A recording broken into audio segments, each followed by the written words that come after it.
All right, hey, good evening, folks. Once again, we are back taking a look at the tropics. Tonight is August 19th, 2022. This is your evening tropical update where we once again have a storm to talk about. It has been a while. It has been since sometime in, I believe, early July was the last time we spoke. We had a disturbance moving into the Gulf that never really developed.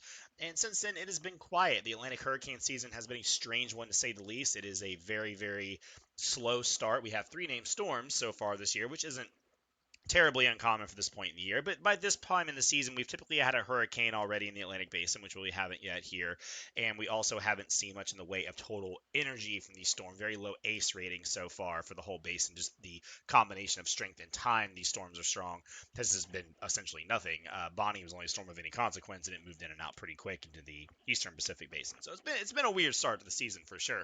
And what we have tonight is another storm to talk about: potential tropical cyclone 4 down here in the southern Gulf of Mexico. This was Invest 99L. It was a wave that moved up into Central America, but it kind of skirted some of the Central American countries and kind of bounced up to the Western Caribbean and then slid across the Yucatan Peninsula, where it has still looked pretty healthy over the last about 24 hours or so. It moved out. We sent out the hurricane hunters, and they found some decent winds, but they didn't. Excuse me, didn't find a quite fully closed circulation center. So we're going to talk about all that. Again, nothing else going on in the tropics tonight. We'll hit the rest of the basin at the end here, but no other active storms this evening for sure. Hurricane Center's map only has potential tropical cyclone 4 on it.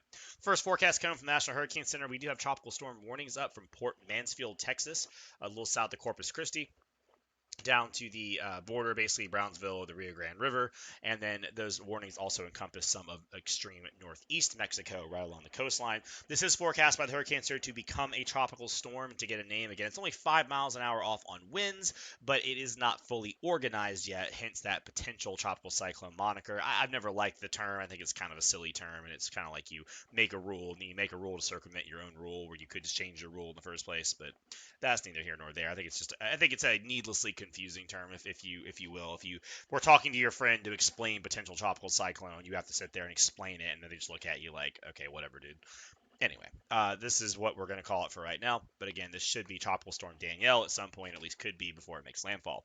Satellite presentation of the storm this evening looked better earlier. It's starting to wane a little bit, but we are going to enter that convective maximum tonight, so it may get a pickup from that.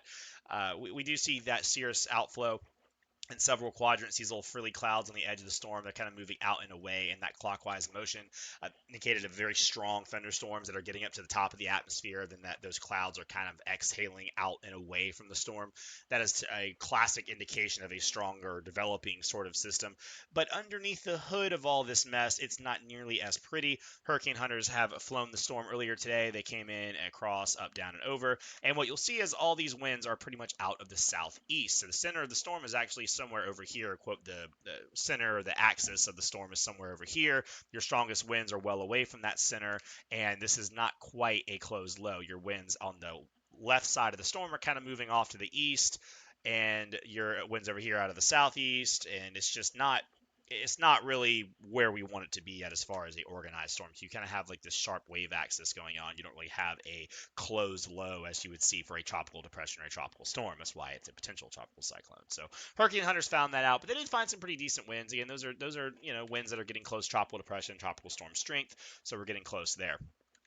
We look at the satellite presentation on IR, and we do see that the storms have been waning over the last few hours. There's a few that are trying to pop back up, but some of those blacks and whites you're going to see at the top of the clouds are sort of waning. Now we still have some holding together on this northeast flank here, so it's not like dying or anything, but it is struggling a little bit this evening, and we'll see if that can pop back up overnight as the convective maximum takes over. When the atmosphere cools at night, these storms get a little bit of help with that upward motion for storms, so we may see that bounce back a little bit. But it's over decently warm water, and the wind shear is not that strong. And we have a belt of southeast flow that's going to carry this all the way into landfall. That's why the track is pretty much dead on northeast or northwest. It's following that belt of strong southeast winds. High pressure kind of camped out over the Gulf is pushing this way. The track is really simple, but that wind shear, that the wind vector kind of moving with the storm is going to help it. It's not going to be terribly difficult, but it does hurt its ability to close off, because when your winds try to wrap around this backside, you got this belt of southeast wind blasting your winds, trying to wrap and try to turn. Takes it a while to close off sometimes. Computer models don't do a lot with this. European and the GFS basically look the same. This 850 millibar. You can see that belt of strong southeast winds, high pressure nosing in here to the Gulf of Mexico and building as it does so. So it kind of just follows the edge of this. But you can see here the winds don't really wrap all the way around. They get messy on this back end. You got strong winds on one side, pretty weak winds on the other side.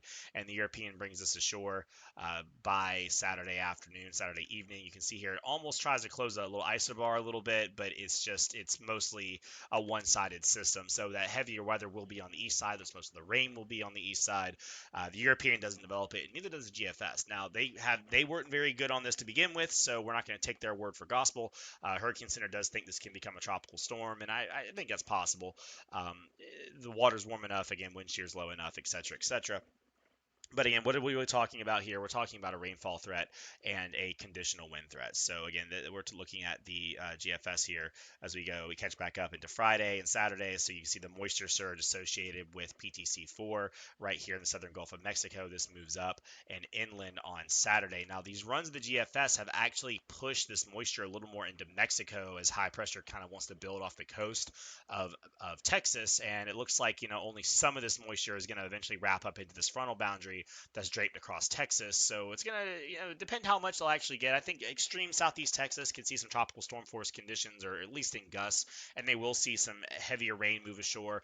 But I don't think this is going to be a very high impact event for Texas. It's mostly going to be a threat for Mexico, and even then, the storm only has a day over water. It's just not enough time to really get where it needs to get. So even if it does become a tropical storm, we're thinking 45, 50 miles an hour at max. It's not going to be a world beater by any stretch of the imagination. It's going to get ashore pretty quick. So that's, sort of that. And sort of a related thing, and only to some degree, is the rainfall to come. Most of this rainfall you see here across Texas and Oklahoma and Arkansas is associated with a large frontal boundary that's just washed out over the area. That's going to be the focal point for days of heavy rain and thunderstorms. You can see down here in South Texas, the rainfall totals aren't nearly as impressive, an inch, 1 inch, 2 inches maybe, but again, it's like a lot of that moisture associated with PTC4 is probably going to push more into Mexico than up into Texas, and then eventually some of it will work back up into the front as it's absorbed. But rainfall totals for parts of Texas, especially North Texas, Dallas and Fort Worth and stuff, we're talking 7 inches of rain over the next 5 days. That's pretty impressive stuff, and it's very welcome. Again, this is the drought monitor. We talked about this on the page a day or two ago across the south central U.S. I mean, Texas, parts of Texas, especially around Dallas, are in an exceptional drought, stage 4. It's as dry as it gets in there, and this is going to be a huge help. They've had a scorching summer, days and days of 100-degree temperatures, no rainfall, and you can see that drought, encompasses a lot of the state and even into parts of Oklahoma and even Texas or Arkansas and Louisiana, also pretty dry as well. So this whole region is going to get soaked with several inches of rain over the next 5, 6, 7 days. So good news for them, although flooding will be a concern, is obviously you get this much rain this fast. Not always the best way to get it, but you'll take it if it's all you can get. It's what you can get. So that's kind of a tangentially thing related to PTC4, but it is worth mentioning in the greater term. As we look at the rest of the basin this evening, guys, it is quiet. I mean, this is mid-August, and it is dead. I mean, this looks like freaking June, out here. There is just nothing going on. I mean, if you show me this satellite, I'd tell you this is early June. I mean, it does not look like what the Atlantic Basin should look like. Remember, we have passed August 15th. We are in the, quote, heart of hurricane season, which is August 15th to October 15th. I mean, that's where the bulk of your activity falls, the bulk of your hurricanes, the bulk of your major hurricanes, the bulk of your U.S. landfalls, all fall in that window. So we're just on the upswing. Our roller coaster went from leaving the little port and going kind of straight, and now we're on the up.